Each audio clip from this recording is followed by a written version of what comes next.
Hello again, whiskey friends. My name is Jeff, and thank you for joining for another whiskey review. Throughout the year, we do bring reviews week in, week out. Between Kelsey Durrell and I, we all live in different parts of the country. We can get our hands on a lot of things, but we don't get our hands on everything. Now, we do have whiskey friends around the country as well, and luckily they are very, very kind, and they provide us with some samples to fill the holes and the gaps in knowledge of releases that we didn't get to try throughout the year. So special shout out to whiskey friend Ricardo for providing this sample of Parker Heritage 14-year malt whiskey finished in cognac barrels.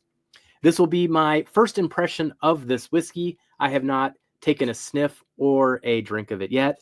By the end of the video, what I'm looking to find out is if I should have had FOMO about it, or if I'm all right just having the sample and just getting to know it 1 ounce at a time. So thank you for joining today, whiskey friends. Let's kick off the show.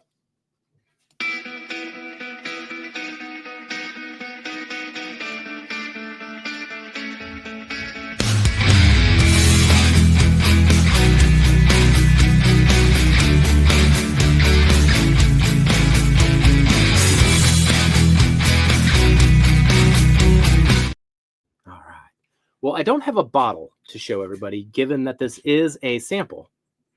But since this is a sample, let's at least pull up the website where Heaven Hill has a lot of good information about this release. So first off, this is the 18th edition of Parker's Heritage. If you're unfamiliar with this bottle or this brand, it is coming from Heaven Hill, and proceeds from the sale of this bottle go towards the ALS Association. Now, this one is a 14-year malt whiskey aged in the upper floors of Rickhouse O and Q. Then barrels that previously held cognac were reconstructed to include a handful of new heavy toast staves. Now, to pause on that particular sentence, I do wonder, when it comes to this cognac barrel, if the cognac barrel was degraded in some way, that they had to replace those staves, or if that was the plan all along. But what I imagine when they say that is essentially what is called a zebra cask, where you do have different toasts or different finishes kind of put together in a single barrel. I know Foregate has used those quite a bit. Bardstown Bourbon Company has used those to finish some casks as well. Very interesting, though. This is the first time I've heard of that happening with a cognac barrel. Curious if you have any other examples of that. Let me know in the comments. Now, the malt whiskey was then rebarreled in the reconstructed barrel for 4 months. So finished in the cognac for 4 months, bottled at 107 proof without chill filtration. The rebarreling transforms the malt whiskey's earthy herbal characteristics into complex notes of molasses, dark chocolate, dried summer fruit. We'll see if we get any of those notes. Now, the other thing that I have that I can do at the end of this, and I should actually pour this now so it has a chance to sit out. If you're familiar with the Exceptional series coming from Rare Character, this one was a close to 14-year malt whiskey that came out, I would say a year and a half ago. And it's essentially an unfinished version of the same whiskey that we are going to go over here with the Parker's Heritage. Difference being, it wasn't finished. So it's the malt whiskey, it wasn't finished.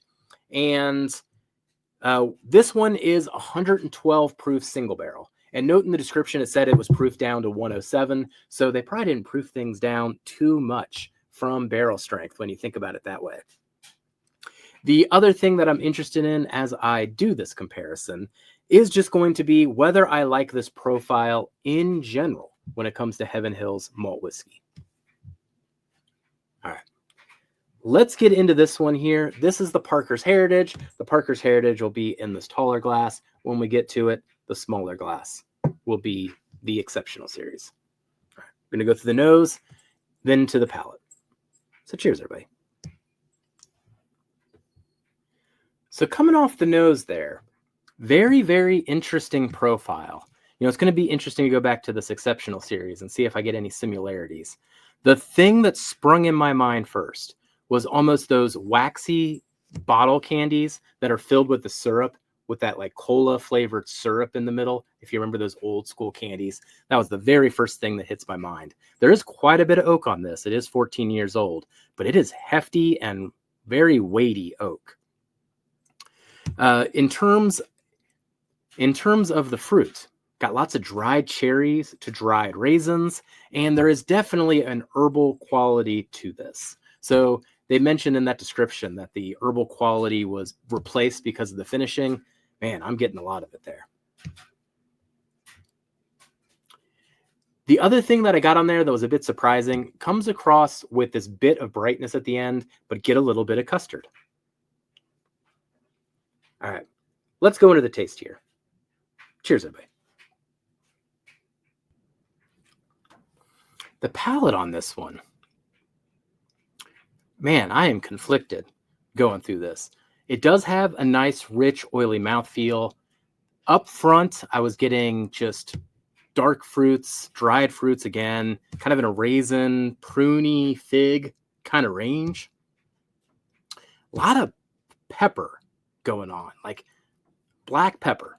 Getting it up front, and I also got it quite a bit mid-palate. Spicier than I expected, kind of getting a, freshly cracked peppercorn on your tongue. The custard plays through on mid-palate, so there is a little vanilla. Otherwise, the malt oak combination is pretty overwhelming mid-palate, and it's a bit drying too. So yeah, a little conflicted as we go through mid-palate. Let's get into the finish. On the finish, it does remind me more of a beer than a whiskey with all that malt influence. There is a little bit of that chocolate that dances around the oak.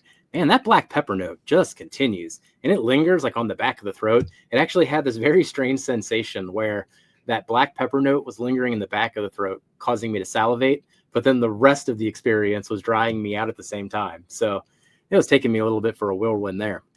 The dried fruits continued. They do brighten up a bit, so it's not quite that dark raisin note, but brightens up there. And then the last thing that I was thinking of was that cognac influence. So the cognac influence is very, very noticeable at the end of the finish, especially after you give it, a minute or two to just linger. It's really that cognac influence that you are left with, which I did like.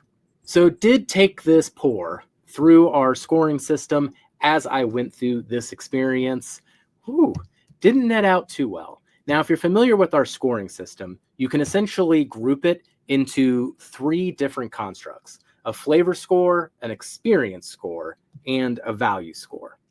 On flavor, I gave it a 77.5. I just don't know if this malt whiskey is just my profile whatsoever. On the experience, I gave it an 82. Does have a nice mouthfeel, does have some complexity going on with a lot of those dry fruit. And then on value, gave it an 80. So $170, that is a bit. I know it goes to a good cause as well, so willing to pay up for that. But even then, at $170, I'd probably be disappointed at it with that price. So overall, that nets out to an 80 out of 100, which is a above average pour. But for something to be $170 and get an 80, that's a pretty low score to price transition there. So when it comes to hunting this one down myself, I am glad actually that I didn't win the Ohio lottery on this particular bottle. Takes away the FOMO entirely. Now let's get into a comparison of this compared to that exceptional series. I'll make this very quick, but I am curious if I prefer it maybe non-finished versus the finished version. A lot more vanilla coming through on the non-finished, even though it is a similar age at 13 year, 9 months, almost 14 years old. All right, let's go into a palate. Palate, very similar. Lots more vanilla, less fruits. In general, though, also lacks a lot of complexity, which was my impression of this bottle before. So I just don't think I'm a fan of Heaven Hill's malt whiskey, is what it comes down to. Had the same experience when we were there to fill our own bottles. The malt whiskey was in the select stock, and we passed on that one too. So maybe their malt whiskey just ain't my thing. That's all right. Can't like everything. So let me know in the comments what you thought of this year's Parker's Heritage and what you think of Heaven Hill's malt whiskey in general. And we'll catch you on the next whiskey review. Goodbye, buddy.